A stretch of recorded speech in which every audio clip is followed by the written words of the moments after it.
더 많은 이야기 구독, 좋아요 부탁드립니다.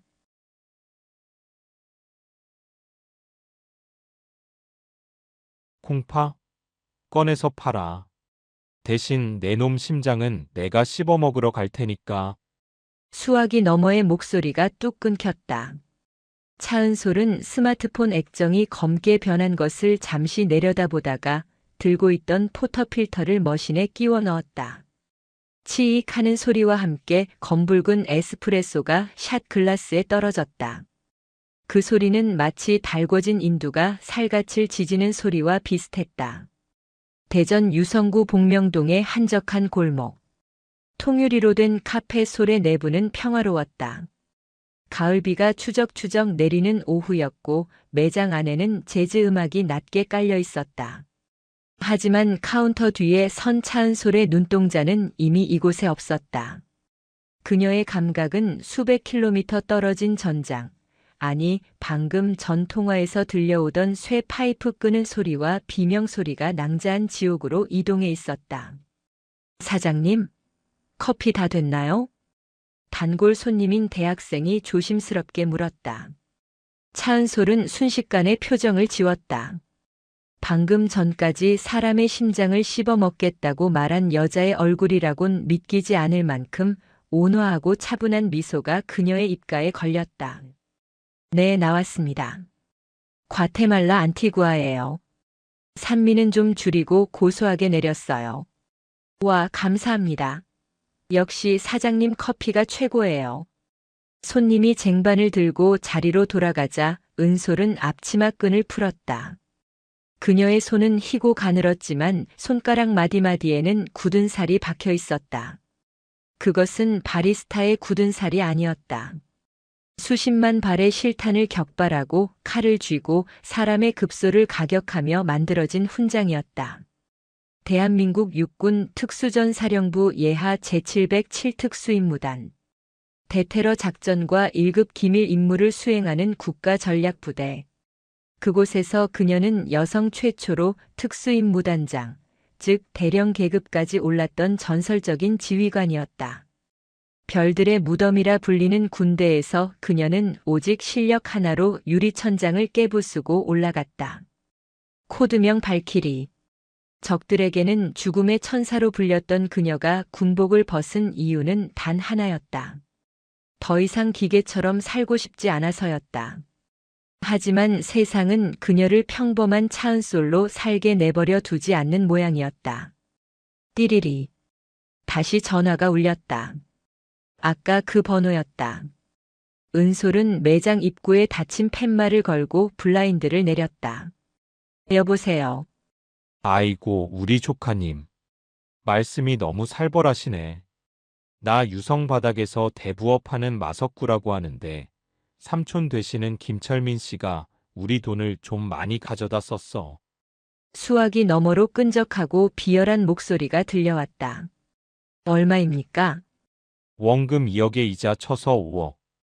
근데 이 양반이 갚을 능력이 없네. 그래서 우리가 신체 포기각서를 좀 받고 작업을 시작하려던 참이야. 지금 삼촌 손가락 하나는 맛보기로 부러뜨렸고. 으악. 은솔아.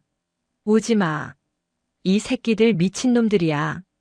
삼촌 김철민의 처절한 비명이 수화기를 뚫고 나왔다. 둔탁한 타격음이 이어졌다. 은솔의 미간이 미세하게 꿈틀거렸다. 부모님이 사고로 돌아가신 후 어린 자신을 거둬 키워준 유일한 혈육이었다. 사업 실패 후 도박에 손을 댔다는 건 알고 있었지만 사채업자에게 잡혀갈 정도인 줄은 몰랐다. 장소. 은솔이 짧게 내뱉었다. 호, 말이 통하네. 장대동 구시장 뒤편에 버려진 냉동창고 알지? 혼자 와라. 경찰 달고 오면 삼촌 눈알 하나는 대전천에 떠내려가고 있을 거다. 일시간 준다. 뚝. 전화가 끊겼다.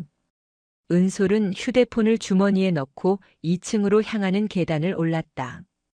그녀의 주거 공간인 2층 침실. 옷장 가장 깊숙한 곳에는 번호키가 달린 묵직한 검은색 하드 케이스가 놓여 있었다. 비밀번호를 누르자 슉 하는 공기 빠지는 소리와 함께 케이스가 열렸다. 그 안에는 군용 대검이나 총기는 없었다. 민간인이 소지할 수 없는 물건들이니까. 하지만 그보다 더 위험한 것들이 들어있었다. 방검 소재가 들어간 특수 제작된 검은색 라이더 재킷, 카본 섬유로 강화된 너클 장갑, 그리고 소형 투척용 강철 핀대. 은솔은 거울 앞에 섰다.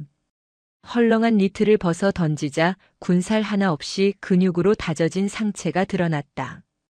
흉터들이 훈장처럼 등에 새겨져 있었다. 검은색 전술 바지를 입고 워커 끈을 단단히 조여맸다. 머리를 질끈 묶어 올리자 순박했던 카페 사장의 얼굴은 온데간데 없고 707부대를 호령하던 발키리의 서늘한 눈빛만이 남았다. 기다려요, 삼촌. 그녀는 현관을 나서며 우산꽂이에 꽂혀있던 장우산을 하나 집어들었다.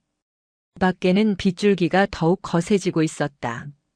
사냥하기 딱 좋은 날씨였다. 대전 유성구 장대동의 재개발 구역. 폐쇄된 지 오래된 냉동 창고 주변은 스산했다. 가로등조차 깨져 있어 어둠이 짙게 깔린 그곳으로 검은색 세단 한 대가 미끄러지듯 들어왔다. 차에서 내린 것은 차은솔이 아니었다. 반장님, 저기 맞습니까? 위치 추적값이 저기서 멈췄어. 마석구 그놈 아지트가 분명해. 유성경찰서 강력팀장 강도진 경감이었다. 그는 며칠째 마석구 파를 주시하고 있었다. 유성구 일대에서 불법 도박장을 운영하며 채무자들을 납치해 장기를 밀매한다는 첩보가 들어왔기 때문이다. 강도진은 빗물에 젖은 머리를 털며 차 문을 닫았다. 지원 병력은? 차가 막혀서 20분은 더 걸린답니다. 젠장, 20분이면 상황 끝나고 시체 치우고 있을 시간이야. 일단 우리가 먼저 진입한다. 셋이지? 권총 확인해. 강도진과 2명의 형사는 허리춤에 권총을 점검하고 창고 쪽으로 몸을 숙여 이동했다. 빗소리가 그들의 발소리를 감춰주었다. 창고 입구에는 덩치 큰 조직원 2명이 담배를 피우며 망을 보고 있었다. 야, 근데 아까 그 여자 진짜 올까? 5억을 무슨 수로 구해? 모르지. 안 오면 저 영감탱이 배 가르는 거고. 근데 두목님 기분이 영 안 좋으시다. 요새 윗선에서 자금 압박이 심한가 봐. 조직원들의 잡담을 엿듣던 강도진이 수신호를 보냈다. 하나, 둘, 셋. 동시에 튀어나가 제압하려던 찰나였다. 뚜벅, 뚜벅. 어둠 속에서 누군가 걸어오고 있었다. 검은색 재킷을 입고 한 손에 장우산을 든 여자였다. 차은솔이었다. 그녀는 숨을 죽이고 접근하는 형사들과는 달랐다. 마치 산책을 나온 사람처럼 당당하게 정문을 향해 걸어가고 있었다. 뭐야, 저 여자? 망을 보던 조직원들이 담배를 바닥에 비벼 끄며 은솔에게 다가갔다. 어이, 아가씨. 여기 볼 일 있어? 길 잘못 들었으면 곱게 꺼져. 다치기 싫으면. 조직원 하나가 은솔의 어깨를 밀치려 손을 뻗었다. 그 순간 강도진은 자신의 눈을 의심했다. 퍽! 둔탁한 소리가 빗소리를 뚫고 울려 퍼졌다. 은솔이 들고 있던 우산 끝으로 남자의 명치를 정확하게 찔러 넣은 것이다. 남자가 억소리도 내지 못하고 무릎을 꿇자 은솔은 우산 손잡이로 남자의 턱을 올려쳤다. 순식간에 거구의 남자가 실신해 바닥에 나뒹굴었다. 이 인연이. 남은 한 명이 품에서 잭나이프를 꺼내 휘둘렀다. 은솔은 반 발자국 물러나 칼날을 피한 뒤 남자의 손목을 낚아채 비틀었다. 우두둑 하는 소름 끼치는 파열음과 함께 남자의 팔이 기이한 각도로 꺾였다. 끄악. 은솔은 비명을 지르는 남자의 뒷덜미를 잡고 창고 철문에 그대로 들이박았다. 쾅 하는 소리와 함께 철문이 찌그러지며 열렸다. 불과 10초. 2명의 거구들을 처리하는 데 걸린 시간이었다. 숨어서 지켜보던 강도진의 입이 떡 벌어졌다. 반장님, 저 여자 뭡니까? 조폭입니까? 조폭이 저렇게 깔끔하게 사람을 담그냐? 저건 살인 기술이야. 강도진은 본능적으로 느꼈다. 저 여자는 민간인이 아니다. 그는 즉시 무전기를 들었다. 지원팀 서둘러. 상황 발생했다. 민간인. 아니, 신원 미상의 여성이 단독 진입했다. 창고 안은 비릿한 피 냄새와 곰팡이 냄새로 가득 차 있었다. 중앙에는 김철민이 의자에 묶인 채 피투성이가 되어 있었다. 그의 주변으로 10명 남짓한 조직원들이 쇠 파이프와 강목을 들고 서 있었고 낡은 소파에는 마석구가 거만하게 다리를 꼬고 앉아 있었다. 호, 진짜 혼자 왔네. 배짱 한번 두둑한 년이야. 마석구가 비릿하게 웃으며 손뼉을 쳤다. 돈은? 여기 있어. 은솔이 자신의 주먹을 쥐어 보였다. 마석구의 표정이 일그러졌다. 이게 어디서 말장난이야? 야, 애들아. 전연 교육 좀 시켜라. 아주 확실하게. 반병신 만들어서 섬에 팔아버려. 마석구의 명령에 조직원들이 일제히 은솔을 향해 달려들었다. 10명 대 1명. 일반적인 상식으로는 절대 이길 수 없는 싸움이었다. 하지만 이곳은 은솔에게 익숙한 전장이었다. 그녀는 우산을 바닥에 내려놓았다. 시작해. 그녀의 낮고 서늘한 목소리가 창고 안을 울렸다. 가장 먼저 달려든 놈은 쇠 파이프를 야구 방망이처럼 휘두르는 놈이었다. 은솔은 상체를 숙여 공격을 피함과 동시에 놈의 품으로 파고들었다. 그녀의 오른쪽 팔꿈치가 놈의 인중을 강타했다. 퍽 소리와 함께 코뼈가 주저앉으며 피가 튀었다. 쓰러지는 놈을 방패 삼아 뒤따라오던 놈의 발차기를 막아낸 은솔은 그대로 놈의 오금을 걷어찼다. 균형을 잃은 놈의 목을 팔로 감아 조르며 회전했다. 인간 방패가 된 조직원의 몸이 다른 조직원들과 부딪히며 엉켰다. 저 전연 잡아. 죽여. 당황한 조직원들이 고함을 지르며 때로 덤벼들었다. 하지만 은솔은 멈추지 않았다. 그녀는 707부대 시절 밀폐된 공간에서 다수의 적을 제압하는 근접 전투술 CQC의 교관이었다. 그녀에게 이들은 훈련병보다 못한 허수아비들에 불과했다. 강목이 날아오자 손날로 막아내고 턱을 가격했다. 칼을 든 놈이 찌르자 손목을 꺾어 칼을 떨어뜨리게 하고 자신의 무릎으로 놈의 앞면을 찍어 눌렀다. 그녀의 동작에는 군더더기가 없었다. 타격 한 번에 뼈가 부러지고 관절기 한 번에 비명이 터져나왔다. 우두둑, 쾅, 퍼. 창고 안은 순식간에 아수라장이 되었다. 피가 튀고 살이 찢기는 소리가 빗소리와 섞여 기괴한 교향곡을 만들어냈다. 3분. 10명의 건장한 남성들이 바닥에 뒹구는 데 걸린 시간은 고작 3분이었다. 소파에 앉아있던 마석구의 입에 물려있던 담배가 바닥으로 떨어졌다. 그는 믿을 수 없다는 듯 눈을 비볐다. 자신의 정의 부하들이, 그것도 흉기를 든 놈들이 여자 하나에게 도륙당했다. 너 정체가 뭐야? 마석구가 품에서 사심이 칼을 꺼내 들고 벌떡 일어났다. 그는 김철민의 목에 칼을 들이댔다. 오지 마. 오면 이 늙은이 목을 그어버리겠어. 김철민은 공포에 질려 말도 하지 못한 채 덜덜 떨고 있었다. 은솔은 피 묻은 손을 털며 천천히 마석구에게 다가갔다. 그녀의 숨소리는 흐트러짐 하나 없이 고요했다. 실수했어. 뭐. 인지를 잡으려면 제대로 잡았어야지. 그리고 은솔의 눈빛이 마석구의 어깨 너머를 향했다. 경찰이 너무 늦었어. 그 순간 창고의 천장 환기구가 뜯겨나가며 밧줄 하나가 떨어졌다. 누군가가 레페를 타고 내려오는 것이 아니었다. 대신 섬광탄 하나가 마석구의 발밑으로 굴러떨어졌다. 쾅! 강렬한 빛과 소음이 터졌다.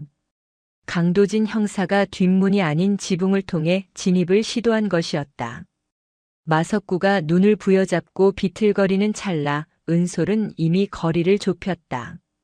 그녀의 손이 마석구의 손목을 쳐내 칼을 떨어뜨렸고 이어서 그녀의 주먹이 마석구의 복부에 깊숙이 박혔다.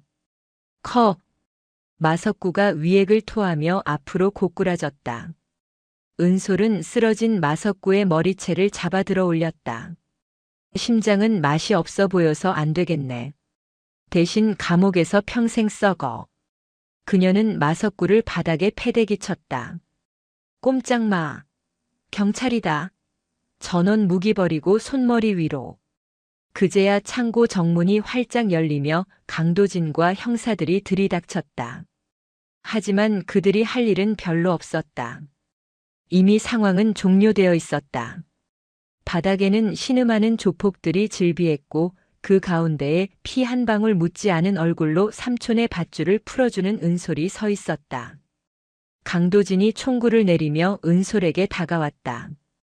당신, 대체 뭡니까? 민간인이 이런 짓을 하면 특수상해에 해당합니다. 은솔이 삼촌을 부축해 일으키며 강도진을 돌아보았다. 정당방위입니다. 그리고 은솔이 재킷 안주머니에서 낡은 신분증 하나를 꺼내 강도진에게 보였다. 예비역 대령 신분증이었다. 강도진의 눈이 휘둥그레졌다. 대령 707 특수임무단. 단장? 신원 확인은 나중에 하죠. 일단 이분 병원부터 모셔야겠습니다.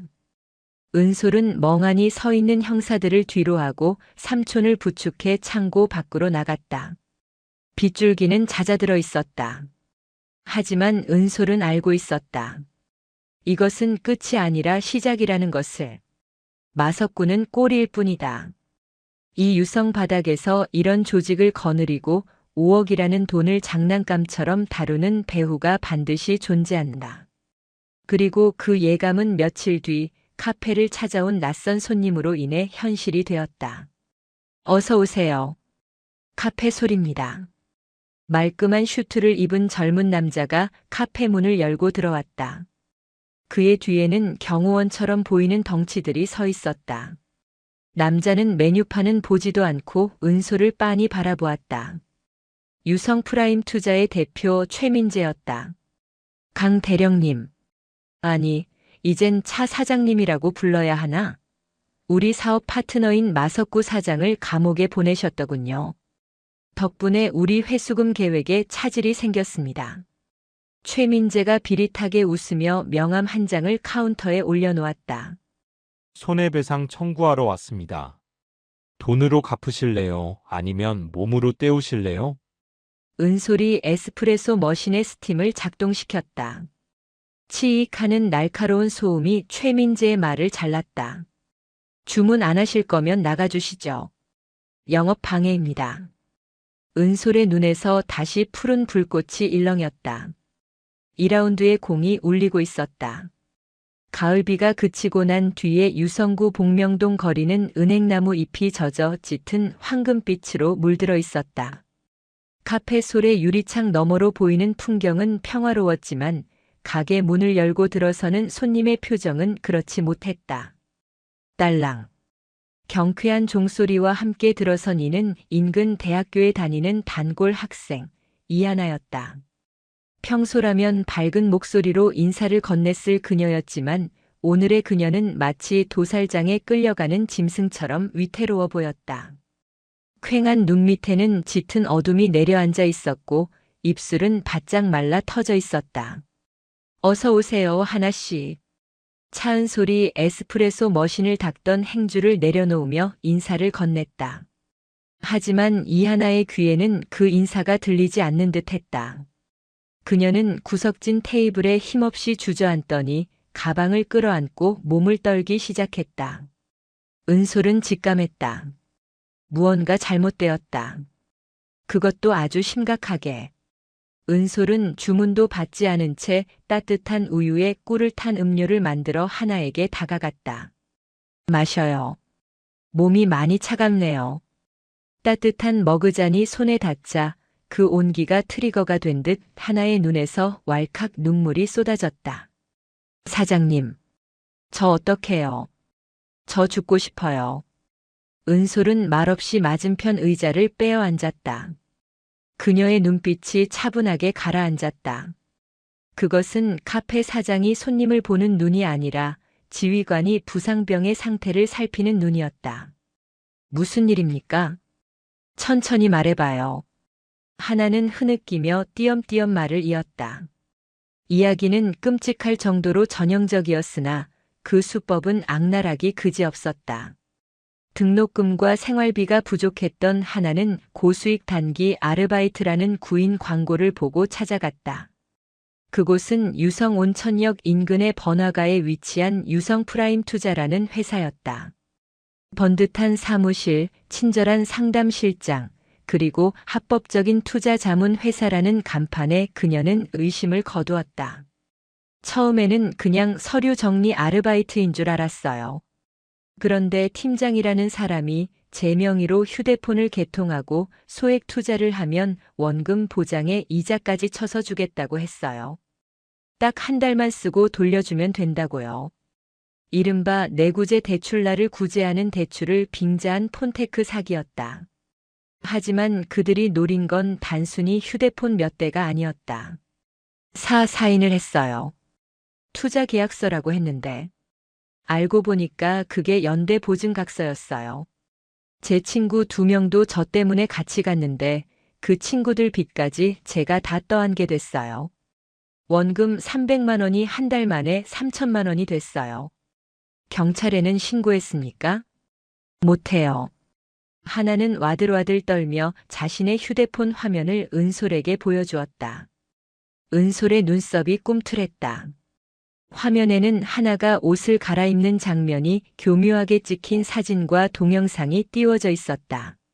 면접 볼 때 신체 검사가 필요하다고 해서 탈의실에 들어갔는데 거기에 카메라가 있었나 봐요.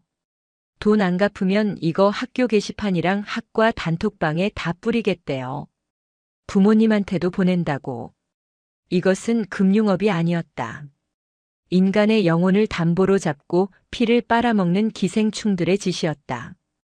은솔의 머릿속에 며칠 전 카페에 찾아왔던 최민재의 얼굴이 스쳐 지나갔다. 말끔한 슈트 차림에 비릿한 미소를 짓던 놈. 그놈이 바로 이 지옥의 설계자였다. 일어나요. 은솔이 자리에서 일어났다. 네. 경찰서 갑시다. 내가 같이 가줄게요. 하지만 그 사람들이 알면. 그 사람들 내 허락 없이는 하나 씨 머리카락 하나도 못 건드립니다. 날 믿어요. 은솔의 목소리에는 거역할 수 없는 힘이 실려 있었다. 707 부대원들을 지휘하며 사선을 넘나들던 그 단단한 확신이 공포에 질린 하나의 마음을 붙잡았다. 은솔은 가게 문을 닫고 하나를 자신의 차에 태웠다. 목적지는 유성경찰서였다. 경찰서 강력팀 사무실은 분주했다. 여기저기서 고성이 오가고 전화벨 소리가 끊이지 않았다. 강도진 경감은 책상에 산더미처럼 쌓인 서류들 사이에서 컵라면으로 끼니를 때우고 있었다. 강 팀장님. 은솔의 목소리에 강도진이 젓가락을 물고 고개를 들었다. 차 사장님? 아니, 차 대령님? 여긴 웬일이십니까? 또 무슨 사고 치신 건 아니죠? 강도진은 지난번 패창고 사건 이후 은솔을 볼 때마다 경외심과 골치 아픔을 동시에 느끼고 있었다. 은솔은 하나를 의자에 앉히고 자초지종을 설명했다. 이야기를 듣는 강도진의 표정이 점점 험악하게 일그러졌다. 그는 먹던 컵라면을 쓰레기통에 거칠게 처박았다. 최민재. 이 개자식들이 진짜 갈 때까지 가는구먼. 강도진이 주먹으로 책상을 내리쳤다.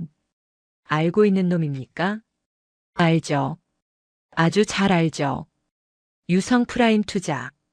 겉으로는 벤처 투자 회사인데 실상은 기업형 조폭입니다. 마석구 같은 놈들은 그냥 하수인이고 최민재가 머리예요. 법무법인 끼고 법망 피해가면서 대학생들, 사회 초년생들 등쳐먹는 악질 중의 악질입니다. 그럼 체포하면 되잖습니까? 협박 증거도 있는데. 은솔이 하나의 휴대폰을 내밀었다. 강도진은 한숨을 깊게 내쉬며 머리를 쓸어 넘겼다. 그게 쉽지가 않습니다. 저놈들이 워낙 교묘해서요. 이 사진 보낸 번호가 대포폰일 겁니다. 추적해도 노숙자 명의로 나올 거고요. 그리고 계약서. 하나 학생이 직접 사인한 게 맞으면 법적으로는 저놈들이 채권자가 되고 학생은 채무자가 됩니다. 채권 추심 과정에서의 불법성을 입증해야 하는데 증거가 부족해요. 피해자 진술이 증거 아닙니까? 변호사들이 득달같이 달려들어서 진술 신빙성 탄핵할 겁니다. 자발적 투자였다. 사진은 합의 하에 촬영했다. 이런 식으로 나오면 재판까지 몇 년이 걸릴지 모릅니다. 그동안 피해자는 피가 마르고요. 법은 멀고 주먹은 가까운 현실. 은솔은 주먹을 꽉 쥐었다. 그때였다. 오, 여기서 뵙네요. 우리 고객님이 여기 계신다고 해서 와봤습니다. 경찰서 입구에서 익숙한 목소리가 들려왔다. 최민재였다. 그는 최고급 이탈리아제 슈트를 입고 뒤에는 변호사 배지를 단 중년 남성 2명을 대동하고 있었다. 마치 제 집 안방인 양 여유로운 걸음걸이였다. 하나는 최민재를 보자마자 비명을 지르며 은솔의 등 뒤로 숨었다. 이게 무슨 짓이야? 여기가 어디라고 들어와? 강도진이 벌떡 일어나 소리쳤다. 하지만 최민재는 눈 하나 깜짝하지 않았다. 진정하시죠, 강 경감님. 저는 제 고객이랑 오해를 풀러온 겁니다. 그리고 변호사님 대동하고 합법적으로 조사받으러 왔는데 소리는 왜 지르십니까? 공무원이 민원인한테 이렇게 불친절해서야. 최민재는 뱀 같은 눈으로 은솔을 바라보았다. 차 사장님, 남의 영업 방해하는 게 취미신가 봅니다. 지난번 마석국어는 내가 그냥 넘어갔는데 이번에는 내 고개까지 빼돌리시고. 이거 업무방해의 유괴 아닙니까? 은솔이 최민재의 앞으로 한 걸음 다가갔다. 두 사람 사이의 거리는 불과 30cm. 내 눈에는 저 학생이 고객으로 보이나 보지. 그럼요. 돈 빌려가서 안 갚으면 채무자, 갚으면 고객님. 자본주의 사회에서 당연한 이치 아닙니까? 최민재가 비릿하게 웃으며 속삭였다. 오직 은솔만 들을 수 있는 목소리였다. 군대에서 총질이나 하던 여자가 뭘 알겠어. 여긴 전쟁터가 아니야. 법치 국가라고. 내가 아무리 날고 기어도 법은 내 편이야. 돈이 곧 법이거든. 은솔의 눈동자가 차갑게 식었다. 그녀는 지금 당장 이 남자의 목을 꺾어버릴 수 있는 수십 가지 방법을 알고 있었다. 하지만 이곳은 경찰서였고 그녀의 등 뒤에는 보호해야 할 피해자가 있었다. 착각하지 마. 은솔이 나직하게 대답했다. 전쟁은 이미 시작됐어. 그리고 내 전쟁에서 민간인 희생자는 없어. 유성 경찰서에서의 대치 이후 상황은 최악으로 치달았다. 최민재는 빈말을 하는 인간이 아니었다. 그는 합법과 불법의 경계선 위에서 줄타기를 하며 상대를 말려 죽이는데 도 같은 인간이었다. 다음 날 아침 카페 솔의 문을 열자마자 불청객들이 들이닥쳤다. 검은색 양복을 입은 건장한 사내 5명. 그들은 지난번 마석구의 패거리처럼 험악하게 문신을 드러내거나 욕설을 하지 않았다. 대신 그들은 카페의 모든 테이블을 하나씩 차지하고 앉았다. 주문하시겠습니까? 삼촌 김철민이 떨리는 목소리로 물었다. 아메리카노 한 잔. 아주 연하게. 1시간 뒤에 마실 거니까 그때 줘요. 저는 물 한 잔만 주시오. 나는 생각 좀 해보고. 그들은 1인 1메뉴를 시키지 않고 혹은 가장 싼 음료 하나를 시켜놓고 자리를 죽치고 앉아 있었다. 다른 손님들이 들어오려 하면 그들은 험악한 인상으로 입구를 쳐다보았다. 손님들은 기겁하며 발길을 돌렸다. 명백한 영업 방해였지만 경찰을 부르기도 애매했다. 그들은 물리적 폭력을 행사하지 않았고 단지 자리에 앉아 있을 뿐이었다. 차 사장님, 이거 어쩌죠? 벌써 점심시간인데 손님이 한 명도 없어요. 김철민이 울상을 지었다. 은솔은 카운터에서 그들을 지켜보았다. 그들 중 리더 격인 남자가 은솔과 눈이 마주치자 비웃으며 휴대폰을 들어 보였다. 화면에는 유성 프라임 투자의 로고가 떠 있었다. 최민재의 지시였다. 말려 죽이겠다 이거지. 은솔은 분노보다 냉정을 유지하려 애썼다. 그녀가 지금 나서서 이들을 힘으로 제압한다면 최민재는 기다렸다는 듯이 폭행과 상해 혐의로 고소장을 날릴 것이다. 그것이 놈들이 원하는 그림이었다. 그때 은솔의 휴대폰이 울렸다. 강도진 경감의 다급한 목소리였다. 차 대령님, 하나 학생이 사라졌습니다. 뭐라고요? 쉼터에 있다고 하지 않았습니까? 잠깐 산책한다고 나갔는데 연락이 두절됐습니다. 놈들이 손을 쓴 것 같습니다. 지금 위치 추적 중인데 갑천변 쪽으로 나옵니다. 느낌이 안 좋아요. 은솔은 앞치마를 거칠게 벗어 던졌다. 삼촌, 가게 문 닫아요. 오늘 영업 끝입니다. 은솔아, 어디 가려고? 은솔은 대답도 하지 않고 카페를 뛰쳐나갔다. 카페 안에 앉아있던 양복쟁이들이 낄낄거리며 수군거렸다. 어이쿠, 사장님 어디 급한 일 있으신가 봐. 장사는 접으시나? 은솔은 그들을 무시하고 차에 시동을 걸었다. 엔진이 굉음을 내며 포효했다. 대전 갑천변. 가을바람이 매섭게 부는 강가였다. 갈대숲 사이로 으슥한 곳에 하나의 신발이 가지런히 놓여 있었다. 그리고 그 앞 검푸른 강물을 바라보며 서 있는 하나의 뒷모습이 보였다. 하나씨. 은솔이 차에서 뛰어내리며 소리쳤다. 하나가 천천히 고개를 돌렸다. 그녀의 얼굴은 눈물범벅이었고 한 손에는 휴대폰이 들려 있었다. 오지 마세요. 사장님, 오지 마세요. 안 돼요. 나쁜 생각하지 마요. 다 해결할 수 있어요. 해결 못해요. 방금 그 사람한테서 문자가 왔어요. 오늘 저녁까지 사무실로 오지 않으면 제 사진 전부 다 뿌리겠대요. 그리고 사장님 카페도 불질러 버리겠다고. 저 때문에 다 망가지잖아요. 하나가 강물 쪽으로 한 발자국 더 내디뎠다. 절망이 한 인간을 어디까지 몰아붙일 수 있는지 은솔은 뼈저리게 느꼈다. 이하나. 은솔의 목소리가 천둥처럼 울렸다. 군 시절 전장에서 공포에 질려 도망치려는 부하를 붙잡을 때 내던 사자후였다. 하나가 깜짝 놀라 멈칫했다. 나를 봐. 내 눈을 봐. 은솔이 천천히 하지만 단호하게 다가갔다. 나 707 특임대장이었어. 내가 살면서 수많은 적을 만났지만 단 한 번도 진 적 없어. 고작 사채업자 나부랭이들 때문에 내 전적에 흠집 내게 할 거야? 하지만 법도 그 사람들 편이라면서요. 법이 못하면 내가 해. 법보다 더 무서운 게 뭔지 그놈들에게 가르쳐 줄 거야. 그러니까 내 손 잡아. 은솔이 손을 내밀었다. 굳은 살 박인 투박하지만 따뜻한 손이었다. 하나는 망설이다가 울음을 터뜨리며 그 손을 잡았다. 은솔은 하나를 으스러져라 껴안았다. 하나의 주머니에 있던 휴대폰을 꺼내 확인했다. 최민재가 보낸 협박 문자. 마지막 기회다. 얌전히 오면 내 빚 탕감해주고 쥐도 새도 모르게 살게 해주지.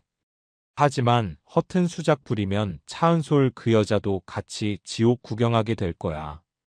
은솔의 눈에서 이성이 끊어지는 소리가 들렸다. 그녀는 하나를 차에 태워 안심시킨 뒤 다시 카페로 돌아가지 않았다. 대신 인적이 드문 대청호 인근의 공터로 차를 몰았다. 트렁크를 열었다. 그곳에는 지난번 꺼내지 않았던 더 깊은 심연의 장비들이 잠들어 있었다. 그녀는 위성 보안 전화기를 꺼내들었다. 전역할 때 반납하지 않은 국군 방첩 사령부구 기무 사령부 직통 한라인 단말기였다. 신호음이 3번 울리기도 전에 상대방이 전화를 받았다. 충성. 통신 보안. 누구십니까? 상대방의 목소리는 낮고 건조했다. 하지만 은솔의 목소리를 듣는 순간 그 건조함은 순식간에 깨졌다. 나다. 차은솔. 단장님? 차은솔 단장님 맞으십니까? 수화기 너머의 인물은 오진우 소령. 현재 국군방첩사령부에서 방산 비리와 군사기밀 유출을 담당하는 에이스 수사관이자 과거 차은솔의 부관으로 생사고락을 함께했던 충직한 부하였다. 오소령. 오랜만이다. 대령님. 아니, 지금은 전역하셨지 않습니까? 잘 지내셨습니까? 연락 한 통 없으시더니 갑자기 보안 라인으로. 잡담은 나중에 하자. 지금 내 앞에 쓰레기들이 좀 있는데 분리수거가 안 돼서 소각을 좀 해야겠다. 은솔의 목소리에는 살기가 서려 있었다. 오진우 소령은 단번에 상황을 파악했다. 자신의 존경하는 지휘관이 이 정도의 살기를 띠고 연락했다면 그것은 단순한 시비가 아니다. 전시 상황이다. 명령만 내려주십시오. 타격입니까? 정보입니까? 정보. 그리고 장비 지원. 타격은 내가 직접 한다. 은솔은 차가운 밤하늘을 올려다보며 말했다. 대전 유성구 유성프라임 투자. 대표 최민재. 그리고 그 뒤에 숨어있는 배후까지 싹 다 털어봐. 놈들의 자금줄, 비자금, 약점, 숨겨둔 여자, 아니 오늘 점심 메뉴까지 전부 다. 알겠습니다. 독수리 팀 가동하겠습니다. 3시간 내로 보고 드리겠습니다. 그리고 오소령. 네, 단장님. 이건 공식 작전이 아니다. 내가 책임진다. 알고 있습니다. 단장님이 책임지시면 저희는 뒤처리를 합니다. 그게 707의 방식 아닙니까? 오진우의 웃음 섞인 대답과 함께 통화가 끊겼다. 은솔은 휴대폰을 주머니에 넣고 트렁크 깊숙한 곳에서 무광 검정색의 전술 헬멧과 야간 투시경을 꺼냈다. 법은 잠들었다. 이제 야수가 깨어날 시간이었다. 바람이 거세군. 낙하하기 딱 좋은 날씨야. 대전 유성구의 밤하늘은 칠흑처럼 어두웠다. 유성 온천역 사거리가 내려다 보이는 25층 주상복합 빌딩의 옥상. 차은솔은 난간 끝에 서서 불어오는 칼바람을 온몸으로 맞고 있었다. 그녀의 몸을 감싼 것은 바리스타의 베이지색 앞치마가 아니라 빛을 흡수하는 무광 검정의 전술 슈트였다. 허벅지에는 맥가이버 칼과 전술용 플랫이 그리고 특수 제작된 3단봉이 결속되어 있었다. 인이어 이어폰에서 오진우 소령의 건조한 목소리가 들려왔다. 단장님, 통신감도 양호합니다. 목표 건물인 유성 프라임 투자 4옥, 현재 보안 레벨 최고 수준입니다. 1층 로비와 지하 주차장은 사설 경비업체 직원 20명이 배치되어 있고 최민재의 사무실이 있는 15층은 별도의 용병들이 지키고 있습니다. 용병이라. 국내 조폭 나부랭이는 아니라는 거네. 네. 신원 조회 결과 러시아 스페츠나츠 출신과 프랑스 외인부대 출신이 섞여 있습니다. 불법 체류자 신분으로 고용된 고스트들입니다. 죽여도 기록이 남지 않는 자들이죠. 재미있네. 놈들도 기록이 없지만 오늘 밤 나도 기록에 없는 사람이야. 은솔은 옥상 곤돌라 레일에 와이어를 고정했다. 그녀는 망설임 없이 허공으로 몸을 던졌다. 25층 높이에서의 자유낙하. 일반인이라면 오금이 저려 서 있지도 못할 높이였지만 그녀에게는 익숙한 침투 경로일 뿐이었다. 슈. 와이어가 풀리는 미세한 소음만이 밤 공기를 갈랐다. 은솔은 거꾸로 매달린 채 15층 창문으로 하강했다. 내부는 불이 꺼져 있었지만 적외선 감지 센서가 그물처럼 쳐져 있을 게 뻔했다. 그녀는 주머니에서 손바닥만 한 장비를 꺼내 유리창에 부착했다. 고주파 진동 절단기. 지잉. 소음도 없이 원형으로 유리가 잘려나갔다. 은솔은 고양이처럼 소리 없이 사무실 안으로 착지했다. 진입 확인. 3시 방향 복도에 순찰 인원 2명 접근 중. 오진우의 경고가 떨어지기 무섭게 복도 끝에서 군화 발자국 소리가 들려왔다. 은솔은 벽에 등을 붙이고 호흡을 멈췄다. 보드카가 다 떨어졌어. 이 빌어먹을 한국 놈들은 술을 너무 약하게 마셔. 걸걸한 러시아어가 들려왔다. 덩치가 곰 같은 남자 2명이 돌격 소총 모양의 가스건을 맨 채 걸어오고 있었다. 살상용 실탄 총기는 아니었지만 근거리에서 맞으면 뼈가 으스러지는 개조된 무기였다. 은솔은 어둠 속에서 그들을 응시했다. 남자가 그녀가 숨은 기둥 옆을 지나가는 찰나 은솔의 손이 튀어나갔다. 퍽! 은솔의 손날이 앞선 남자의 목 울대를 정확히 타격했다. 남자가 컥 소리를 내며 목을 부여잡자 그녀는 놈의 허리춤에 있던 대검을 뽑아들어 허벅지를 찔렀다. 비명을 지르기도 전에 놈의 입을 틀어막고 바닥에 뉘었다. 누구냐? 뒤따르던 남자가 반응하며 가스건을 들어 올렸다. 하지만 은솔은 이미 놈의 품으로 파고든 뒤였다. 그녀의 팔꿈치가 놈의 턱을 올려쳤고 연이어 무릎이 명치에 꽂혔다. 우당탕. 거구의 남자가 서류함을 들이받으며 쓰러졌다. 은솔은 쓰러진 놈의 관자놀이를 주먹으로 가격해 완전히 기절시켰다. 10초. 2명의 특수부대 출신 용병을 제압하는 데 걸린 시간이었다. 나이스. 역시 녹슬지 않으셨습니다. 서버실은 복도 끝 회장실 안쪽에 있는 비밀 금고 뒤입니다. 알았어.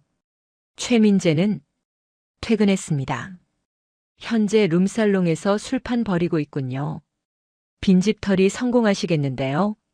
하지만 오진우의 예측은 빗나갔다. 은솔이 회장실 문을 열려는 순간 등 뒤에서 서늘한 살기가 느껴졌다. 빈집인 줄 알았나 쥐새끼.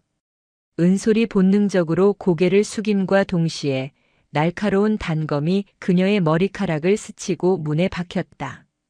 쾅! 소리와 함께 문에 깊게 박힌 칼. 은솔은 즉시 뒤로 물러나 거리를 벌렸다. 어둠 속에서 한 남자가 걸어 나왔다. 잿빛 머리카락에 한쪽 눈에 흉터가 있는 남자. 최민재가 가장 아끼는 경호실장 코드명 울프였다. 그는 707 부대원들도 껄끄러워한다는 전설적인 용병 때 블랙워터 출신이었다. CCTV를 해킹했더군. 경비원들 동선도 파악했고. 보통 솜씨가 아니야. 어디 출신이지? 국정원? 정보사?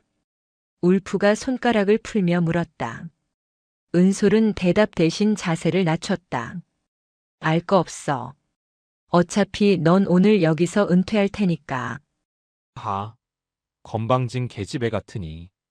울프가 달려들었다. 그의 공격은 앞서 상대한 놈들과 차원이 달랐다. 묵직하면서도 빨랐다.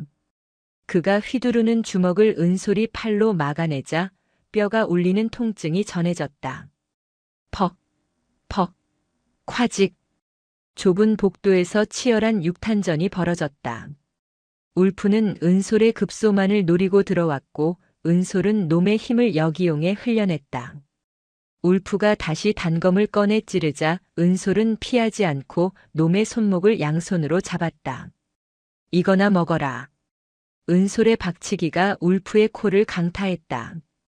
빠각 소리와 함께 울프의 코뼈가 내려앉았다. 놈이 주춤한 사이 은솔은 놈의 팔을 꺾어 등 뒤로 돌리고 3단봉을 꺼내 놈의 오금을 후려쳤다. 끄악! 무릎이 꺾인 울프가 바닥에 처박혔다. 은솔은 놈의 목을 3단봉으로 조르며 귓가에 속삭였다. 최민재에게 전해. 이건 예고편이라고. 은솔은 기절한 울프를 넘어 회장실로 진입했다. 비밀 금고는 오진우가 알려준 해킹 코드로 30초 만에 열렸다. 그 안에는 현금 뭉치와 함께 외장 하드디스크 하나가 놓여 있었다. 판도라의 상자. 이 안에는 이하나 같은 대학생들의 코 묻은 돈뿐만 아니라 민간인을 사지로 몰아넣고 챙긴 수천억 원의 불법 자금 내역, 그리고 그 돈을 받아 챙긴 고위층들의 리스트가 들어있을 것이다. 확보했다. 철수한다. 은솔은 외장 하드를 챙겨 다시 창문으로 향했다. 멀리서 경찰차 사이렌 소리가 들려오고 있었다. 누군가 신고한 모양이었다. 하지만 상관없었다. 그녀는 이미 어둠 속으로 사라진 뒤였다. 다음 날 아침 유성경찰서. 강도진 경감의 책상 위에는 차은솔이 넘긴 외장 하드디스크가 놓여 있었다. 강도진의 손이 떨리고 있었다. 그가 밤새 분석한 파일의 내용은 가히 충격적이었다. 유성 프라임 투자는 단순한 대부업체가 아니었다. 그들은 다단계 금융 사기로 끌어모은 자금을 세탁하여 지역 국회의원과 검찰, 심지어 경찰 고위 간부들에게까지 뇌물로 뿌리고 있었다. 이하나를 협박했던 영상 원본은 물론 수백 명의 피해자 리스트가 고스란히 담겨 있었다. 이거면 놈들을 다 쓸어버릴 수 있어. 강도진은 흥분된 목소리로 말했다. 옆에 앉아있던 은솔은 담담한 표정으로 종이컵 커피를 마시고 있었다. 서둘러요. 놈들이 눈치채기 전에 영장 청구하고 압수수색 들어가야 합니다. 걱정 마십시오, 대령님. 제가 오늘 내로 바로 처리하겠습니다. 이 정도 증거면 판사도 영장 안 내주고는 못 베길 겁니다.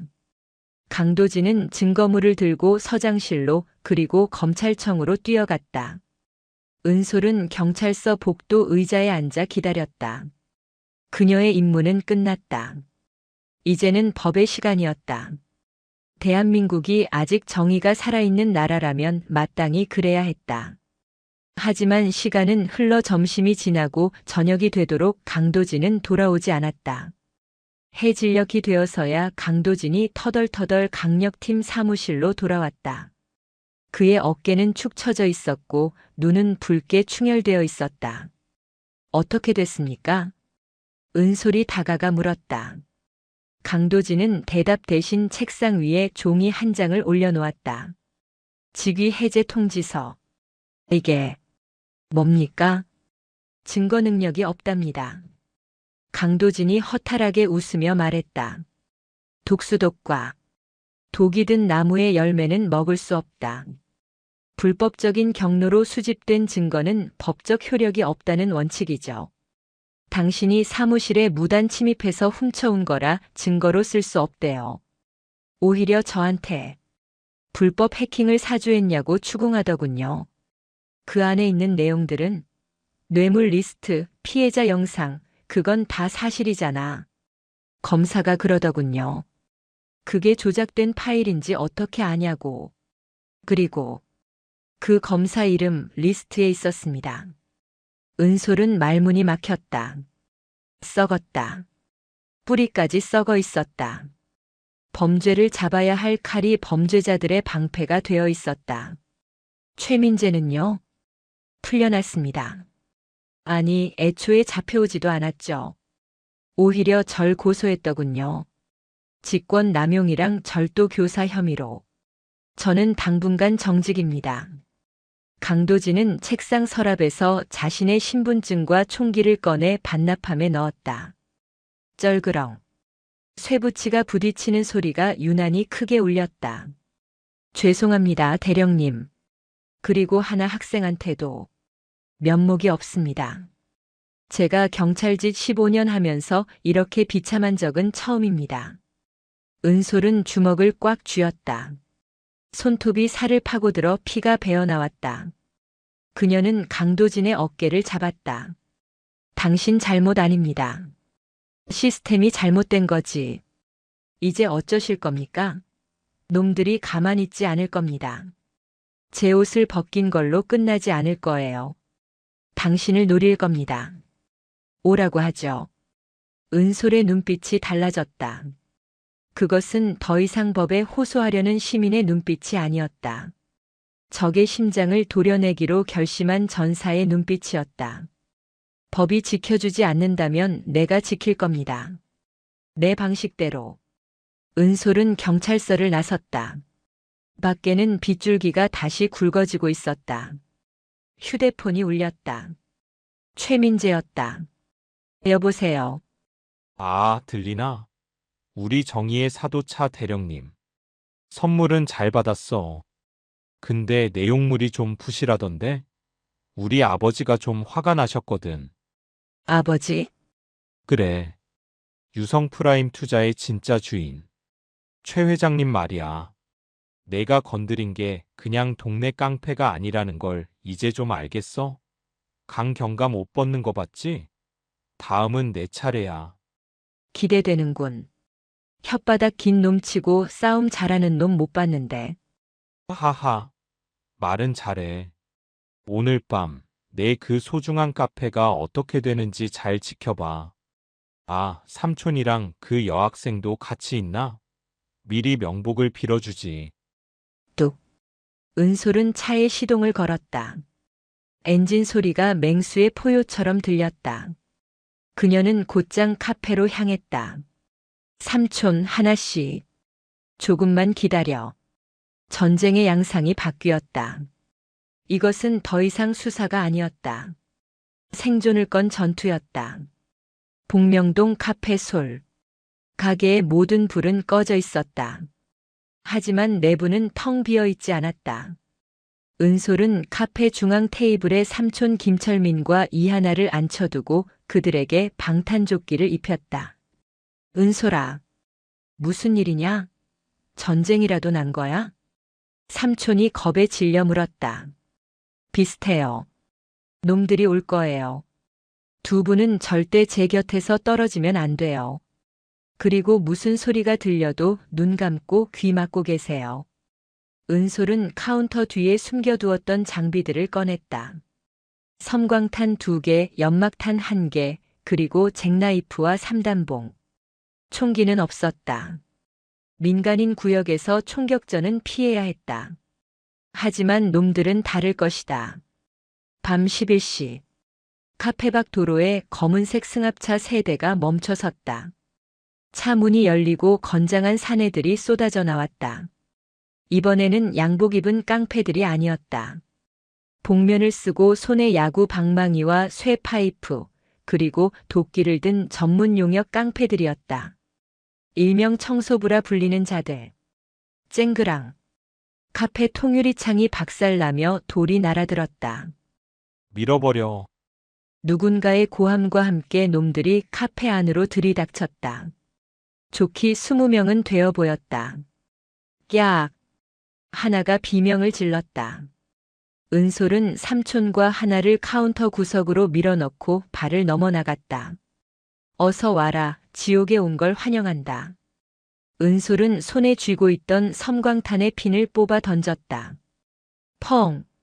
강렬한 빛이 터지며 앞서 들어오던 놈들의 시야를 마비시켰다. 아! 내 눈. 놈들이 비틀거리는 사이 은솔은 그림자처럼 움직였다. 그녀의 3단봉이 춤을 추듯 허공을 갈랐다. 빡! 우득! 퍽! 가장 먼저 덤벼든 놈의 정강이 뼈가 부러졌다. 은솔은 쓰러지는 놈의 등을 밟고 도약해 뒤에 있던 놈의 턱을 날려버렸다. 도끼를 휘두르는 놈의 손목을 잡아채 자신의 어깨로 놈을 매다 꽂았다. 하지만 놈들의 숫자가 너무 많았다. 쓰러뜨려도 계속해서 밀고 들어왔다. 그중 몇몇은 은솔을 무시하고 카운터 뒤에 숨은 인질들을 노리고 우회했다. 삼촌, 피해. 은솔이 소리치며 에스프레소 머신에 뜨거운 물이 담긴 피처를 놈들에게 던졌다. 으악. 뜨거워. 화상을 입은 놈들이 나뒹굴었지만 또 다른 놈들이 식탁 의자를 집어 던지며 은솔을 포위해 왔다. 은솔의 이마에서 피가 흘러내렸다. 깨진 유리 파편에 긁힌 상처였다. 이대로는 안 돼. 민간인 보호와 전투를 동시에 수행할 수 없어. 체력의 한계가 오고 있었다. 놈들은 지칠 줄 모르고 덤벼들었고 밖에는 아직 들어오지 않은 놈들이 대기 중이었다. 최민재, 아니 최 회장은 오늘 밤 이곳을 잿더미로 만들 작정이었다. 은솔은 잠시 거리를 벌리고 카운터 안쪽으로 몸을 숨겼다. 그녀는 주머니에서 위성 보안 전화기를 꺼냈다. 단축 번호 1번. 네, 단장님. 오진우 소령이었다. 상황 변경. 진돗개 하나 발령. 은솔의 목소리는 차분했지만 그 안에 담긴 무게는 천근만근이었다. 적이 민간인 구역을 타격했다. 무장 인원 30명 이상. 단순 깡패가 아니라 살상 무기를 소지한 중군사 조직 수준이다. 경찰은 매수되었고 내 힘만으로는 방어가 불가능하다. 위치는 카페 소리입니까? 그래. 지금 당장 병력 지원 요청한다. 이건 개인적인 복수가 아니야. 놈들이 군사작전 구역 내에서 테러를 자행하고 있다. 명분은 충분해. 수화기 너머로 잠시 침묵이 흘렀다. 군 병력이 민간 지역에, 그것도 무장한 채 출동하는 것은 엄청난 파장을 불러올 일이었다. 하지만 오진우는 망설이지 않았다. 알겠습니다. 안 그래도 상부 승인 떨어졌습니다. 최 회장의 자금이 북한 공작금과 연계된 정황이 포착됐습니다. 이제 놈들은 간첩법 적용 대상입니다. 뭐? 이제 이건 조폭 소탕 작전이 아닙니다. 대공 용의점 수사 및 국가 전복 세력 제압 작전입니다. 작전명 독수리. 제가 직접 갑니다. 얼마나 걸리나? 하늘을 보십시오. 그때였다. 카페 밖에서 놈들의 웅성거리는 소리가 들리기 시작했다. 뭐야 저 소리. 헬기. 경찰 헬기인가? 두두두두두두. 거대한 로터 소리가 복명동 상공을 뒤덮었다. 카페 안의 유리잔들이 진동으로 인해 달그락거렸다. 은솔은 피 묻은 입가에 미소를 지었다. 늦지 않게 왔군. 카페 밖 도로에는 군용 레토나 차량과 검은색 밴들이 급정거하며 길을 막아섰다. 밴의 문이 열리고 K1A 기관단총으로 무장한 검은 대테러복 차림의 요원들이 쏟아져 나왔다. 그들의 어깨에는 방첩사라는 패치와 함께 707 특수임무단의 부대 마크가 선명하게 박혀 있었다. 전원 사격 개시. 저항하는 놈은 사살해도 좋다. 오진우 소령의 확성기 소리가 울려 퍼졌다. 도망쳐. 군인들이야. 방망이를 들고 설치던 용역 깡패들의 얼굴이 사색이 되었다. 경찰은 돈으로 매수할 수 있었지만 군대는 달랐다. 그것도 대한민국 최정예 특수부대원들이 눈앞에 나타났다. 손들어. 움직이면 쏜다. 탕, 탕. 공포탄이 발사되자 놈들은 무기를 버리고 바닥에 납작 엎드렸다. 상황은 순식간에 역전되었다. 카페 문이 열리고 방탄조끼를 입은 오진우 소령이 들어왔다. 그는 엉망이 된 카페 내부와 피투성이가 된 은솔을 보고 경례를 붙였다. 충성. 늦어서 죄송합니다, 대령님. 은솔은 3단봉을 접어 허리춤에 꽂으며 숨을 골랐다. 아니, 딱 맞춰왔어. 청소 시작하자 오소령. 은솔의 눈이 밤하늘을 나는 헬기를 바라보았다. 이제 최 회장이 있는 곳, 악의 본거지로 진격할 차례였다. 방어전은 끝났다. 이제는 선멸전이었다. 단결. 현 시간부로 작전명 독수리 2단계로 전환한다. 오진우 소령의 무전이 대전 유성구의 밤하늘을 갈랐다. 카페 소라풀 점거했던 용역 깡패들은 이미 국군 방첩 사령부 요원들에 의해 포박되어 트럭에 실려가고 있었다. 그것은 단순한 체포가 아니었다. 국가보안법 위반 혐의자에 대한 긴급 구속이었다. 차은솔은 피 묻은 앞치마를 벗어던지고 오진우가 건넨 전술조끼와 KO 권총을 착용했다. 그녀의 눈빛은 더 이상 카페 사장이 아니었다. 대한민국 최정예 부대를 지휘하던 지휘관의 눈빛이 돌아와 있었다. 목표는 계룡산 수통골 인근에 위치한 최 회장의 비밀 별장. 그곳 지하 벙커에 메인 서버와 비자금 금고 그리고 도주를 준비 중인 최민재와 최 회장이 있다. 오진우가 태블릿 PC로 위성 지도를 띄우며 브리핑했다. 놈들의 경호 병력은 약 50명. 중화기로 무장하고 있다. 민간인 피해가 우려되는 지역인가? 아닙니다. 별장 반경 2km 내에는 민가가 없습니다. 마음껏 화력을 쏟아부어도 됩니다. 은솔이 권총 슬라이드를 당겨 장전했다. 철컥. 차가운 금소금이 그녀의 심장을 뜨겁게 달궜다. 내가 선봉에 선다. 오소령은 외곽을 차단해. 쥐새끼 한 마리도 빠져나가게 해서는 안 돼. 알겠습니다. 707 예하 2개 팀이 대령님을 엄호할 겁니다. 새벽 2시. 대전 유성구 수통골 산자락 깊숙한 곳에 위치한 요새 같은 저택. 최 회장의 안전 가옥이었다. 고요하던 숲속의 정적을 깬 것은 헬기의 로터 소리가 아니었다. 쾅! 저택의 육중한 강철 정문이 대전차 로켓 한 방에 종이장처럼 구겨지며 날아갔다. 적습! 적습이다.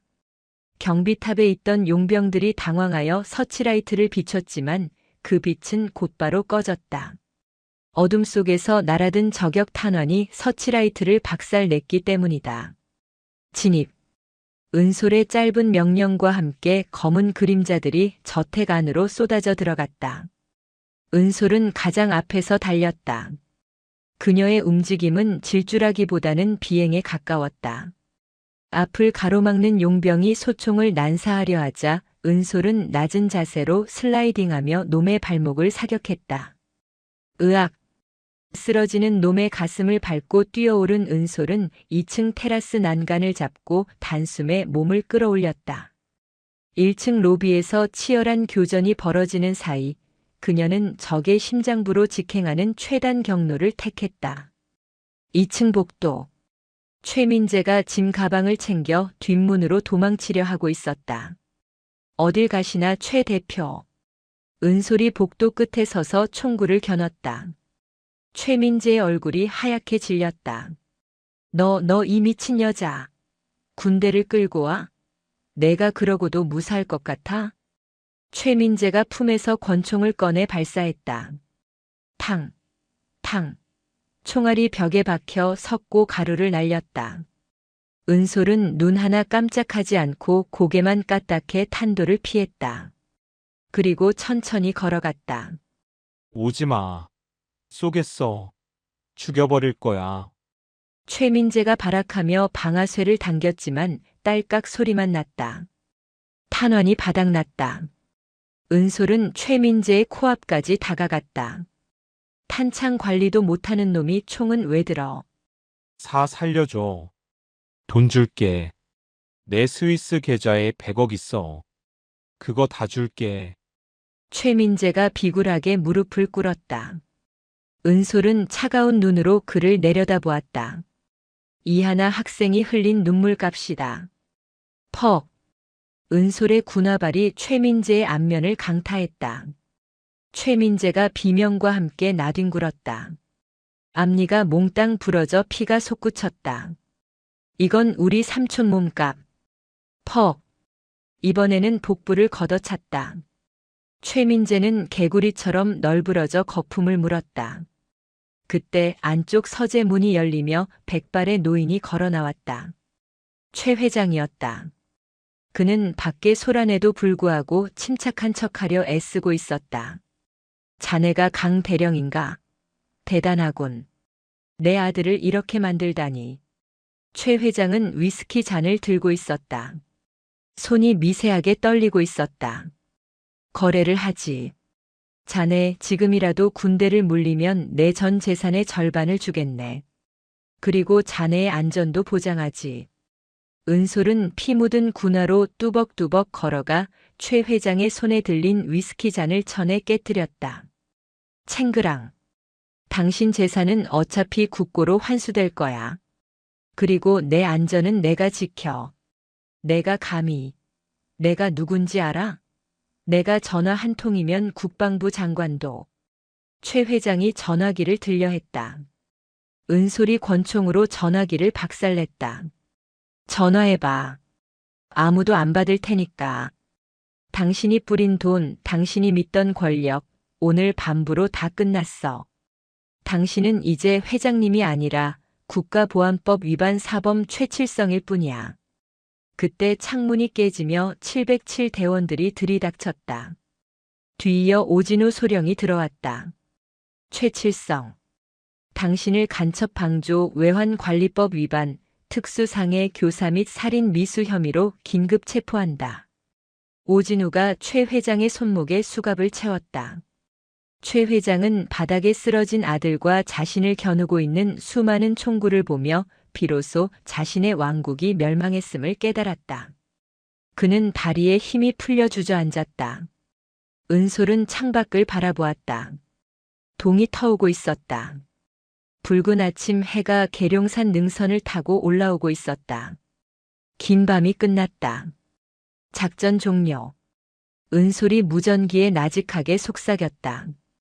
계절이 2번 바뀌었다. 유성구의 거리에 벚꽃이 눈처럼 흩날리는 따뜻한 봄날이었다. 속보입니다.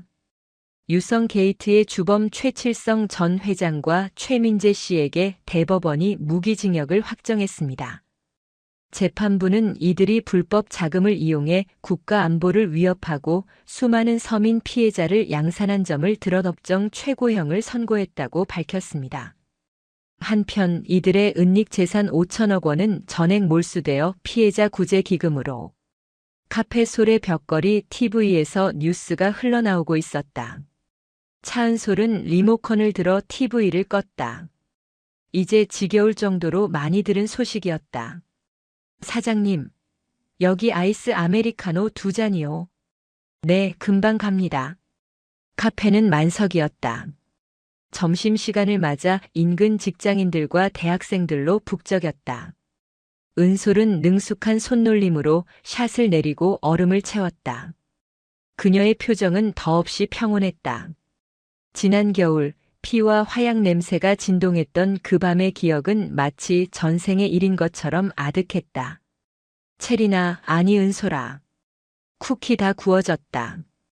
주방에서 삼촌 김철민이 갓 구운 쿠키 쟁반을 들고 나왔다. 고소한 버터 냄새가 카페를 가득 채웠다. 삼촌의 얼굴은 몰라보게 좋아져 있었다. 도박의 그림자는 완전히 사라졌고 성실한 파티시에의 자부심만이 남아있었다. 삼촌, 냄새 좋은데요? 손님들이 좋아하겠어요. 그럼 내가 누구 삼촌인데? 삼촌이 호탕하게 웃었다. 그때 카페 문이 열리고 낯익은 얼굴들이 들어왔다. 사장님, 이하나였다. 그녀의 곁에는 또래 친구들이 함께였다. 하나는 더 이상 위축된 피해자가 아니었다. 화사한 봄 옷을 입고 전공 서적을 든 그녀는 영락없이 활기찬 대학생의 모습이었다. 하나 씨 왔어요? 오늘 수업 일찍 끝났나 봐요? 네.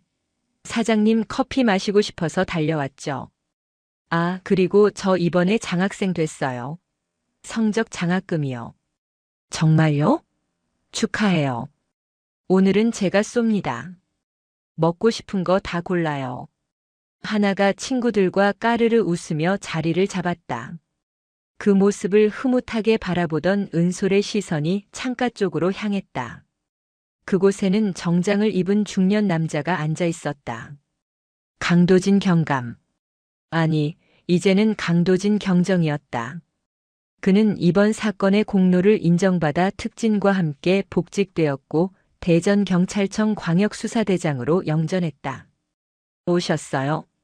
오늘은 카라멜 마키아토? 은솔이 다가가 묻자 강도진이 쑥스러운 듯 머리를 극적였다. 아, 단계 당기네요. 요새 서류 볼 게 너무 많아서. 바쁘신가 봐요, 대장님. 다차 대령님. 아니, 차 사장님 덕분이죠. 유성구가 아주 클린해졌습니다. 조폭들 씨가 말랐어요. 덕분에 강력계 형사들이 할 일이 없어서 교통 정리하러 나간다니까요. 두 사람은 마주보며 웃었다. 전우회와도 같은 깊은 신뢰가 그 웃음 속에 담겨 있었다. 참, 오진우 소령은 소식 들으셨습니까? 아니요. 원래 소식 없는 게 좋은 소식인 친구니까요. 이번에 중령 진급했답니다. 그리고 다시 음지로 들어갔대요. 떠나면서 사장님께 안부 전해달라고 하더군요. 언제 한번 커피 마시러 오겠다고. 언제든 환영이라고 전해주세요. 외상은 안 되지만. 은솔은 강도진에게 커피를 건네고 다시 카운터로 돌아왔다. 햇살이 통유리를 통해 쏟아져 들어와 은솔의 어깨를 따뜻하게 감쌌다. 그녀는 잠시 눈을 감고 그 온기를 느꼈다. 그녀의 2층 침실, 옷장 깊숙한 곳에는 여전히 그 검은색 하드 케이스가 잠들어 있다. 하지만 은솔은 안다. 그 가방을 다시 열 일은 없을 것이라고. 아니, 열 일이 없어야 한다고. 하지만 만약 이 평화로운 커피 향기를 해치려는 자가 또다시 나타난다면. 은솔은 템퍼를 쥐었다. 묵직한 그립감이 손에 전해졌다. 그녀는 미소 지었다. 어서 오세요. 카페 소리입니다. 새로운 손님이 들어왔다. 종소리가 맑게 울렸다. 유성구 복명동의 오후는 평화로웠고 차은솔의 커피는 오늘도 완벽했다. 그녀는 이제 전장의 독수리가 아니라 일상을 지키는 바리스타였다. 그리고 그것으로 충분했다.